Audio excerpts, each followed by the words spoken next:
თვითონ თუ იყო ესეთ კაი ინტერვიუ გამოვიდა. უყურა და ისე მოლაპარაკე. და ეს არის რა ქვია მოეწონა ადგილი მოეწონა? კი ძალიან კაი იყო ხოლმე. კი მართლა ინტერვიუს კარგი იყო. მოგესალმებით. მე ვარ საბა სოხაძე. თქვენ უყურებთ GeoScout-ის YouTube-ს. ჩვენ დღევანდელი ეპიზოდის სტუმარია თბილისის ლოკომოტივისა და საქართველოს ასაკობრივი ნაკრებების მეკარე საბა ასანიძე. ხოლო ჩვენ დღევანდელი ინტერვიუს მასპინძელია გეძბი წყნეთი. საბა, მადლობა რომ დღეს ჩვენთან ერთად ხარ. დავიწყოთ? დავიწყოთ. თავიდანვე მინდა გკითხო, რატომ მეკარეობა და რამ განაპირობა შენი ეს გადაწყვეტილება?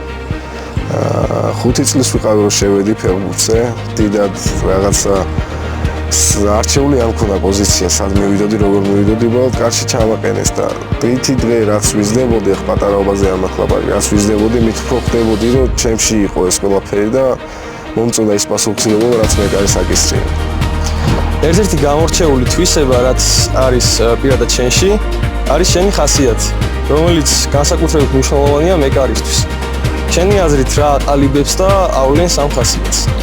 პირველ რიგში ხასიათი ერთ-ერთი საჭირო რამაა ფეხბურთში რა, იმიტომ რომ რაც უნდა მოხდეს ხასიათი თუ არ უდგები ყველაფერს, რაღაც თუ არ გინდა რომ გააკეთო და ვერ ხარ ისე ძალიან რთულია რა.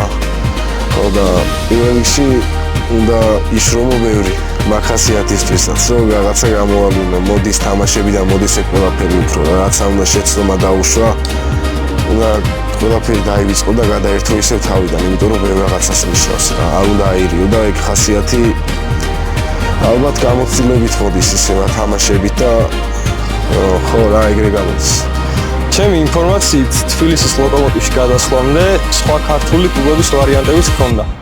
მაინტერესებს რატომ სწორედ ლოკომოტივი და როგორ გძნობ თავს იქ სადაც ახლა?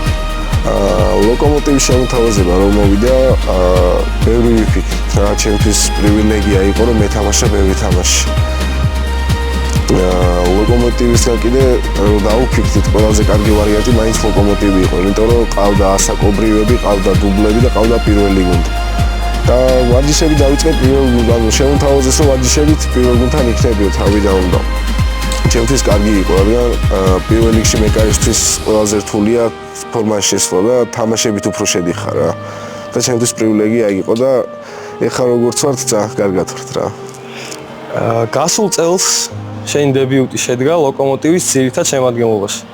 სადაც სადებიუტო თამაშივე მოიგერე 2.11 მეტრიანი. არის თუ არა ეს ამ ეტაპზე შენი კარიერის საუკეთესო მატჩი? ემოციურად რომ მივუდგეთ, ძალიან დასამახსოვრებელი დღე იყო, პირველი წერია ჩემს მდგომარეობაში ეგ დღე, მაგრამ როგორც პროფესიულად თუ მივუდექი, იყო რაღაც ხარვეზები, იყო რაღაც მინუსები და ცხოვრების საუკეთესო თამაში არ ყოფილა, მაგრამ ემოციურად პირველია. მიმდინარე სეზონში თბილისის ლოკომოტივის 19 წლამდელთა გუნდის კაპიტანი ხარ. გუნდი ჩემპიონატის ლიდერია და ამ წარმატებაში შენს დიდი წვლილი მიგიწვის. რა პასუხისმგებლობა იყო კაპიტანი და თან მეკარე გუნდის, რომელიც ყოველდღიურად უახლოვდება დასახულ მიზნებს და ვითარდება? პირველ რიგში ჩემთვის უცხო იყო კაპიტანობა, მაგხელა პასუხისმგებლობა არ მქონია თავიდან და ცოტა გამიჭირდა რა, მაგრამ მეხმარებოდნენ ბიჭების, ყველა ერთმანეთს ვეხმარებით რა სულ, იმიტომ რომ კაი გარემოა შექმნილი მაგისტრად. რთულია, მაგრამ კაი ხალხი თუ გიდგას გვერდზე, არაფერი არა, ეგეთი რთულია. შენი ფეხბურთისადმი ინტერესზე როგორი დამოკიდებულება ჰქონდათ ოჯახს? ოჯახი ჩემთვის ყველაფერს აკეთებდა რა. მე რო დღეს ვთამაშობ ფეხბურთს, ჩემი ოჯახის დამსახურება. პირველ რიგში დედაჩემს, დედაჩემი იყო მთელი ბავშვობა ყველგან დავყავდი. რაც უნდა მოხდარო, ყველგან სულ გვერდში მედგა და ძალიან მიხარობდა, რომ ჩემი ოჯახი სულ გვერდში მედგა. და ბოლოს, სანამ აუდიტორიის მიერ დასმულ საკითხებზე გადავალთ, მინდა გკითხო, არის თუ არა ეს საბა ასანიძის ბოლო სეზონი თბილისის ლოკომოტივში? წინასწარ ვერ ვიტყვით ვერაფერს, მიიწევდება კონტრაქტი, მაგრამ ჯერ კონცენტრირებული ვარ ლოკომოტივზე, რა როგორ იქნება, მაგას დრო გვეტყვის, მაგრამ ჯერ კონცენტრირებული ლოკომოტივზე. ახლა კი გადავიდეთ აუდიტორიის მიერ დასმულ საკითხებზე. რა რჩევას მიცემდი დამწყებ მეკარეებს, რისის შიში არ უნდა ჰქონდეთ?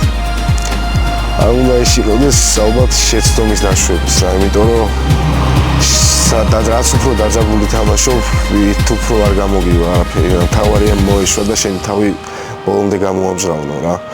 რჩევა კიდე მენტალურად უნდა იყოს ძლიერები და ეგაა მთავარი. აი ძალიან მთავარია მენტალურობა, რომ რაც უნდა მოხდეს, ყველაფერი უნდა გააგრძელო ისე როგორც დასაწყისში იყო.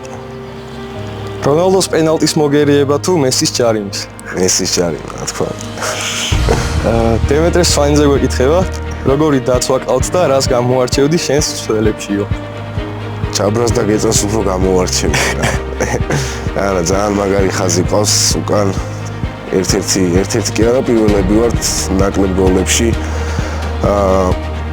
ძალიან კარგად არიან რა, ერთ-ერთზე თამაშით, მაღალ სართულზე თამაშით, სვანაც პატარაა, მაგრამ აინც ბევრს თამაშობს მაღალ მეორე სართულზე და აი ბიჭები არიან, მოკლედ დემეტრე სვაინძეს პლუსი შეგვიძლია.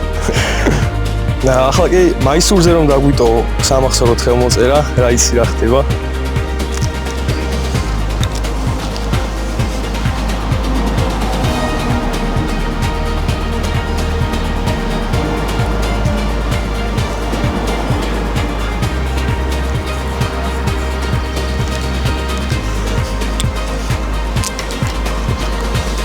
და ბოლოს შენი აზრით რაში დაეხმარება ჯეოსკაუტი ახალგაზრდა ფეხბურთელებს?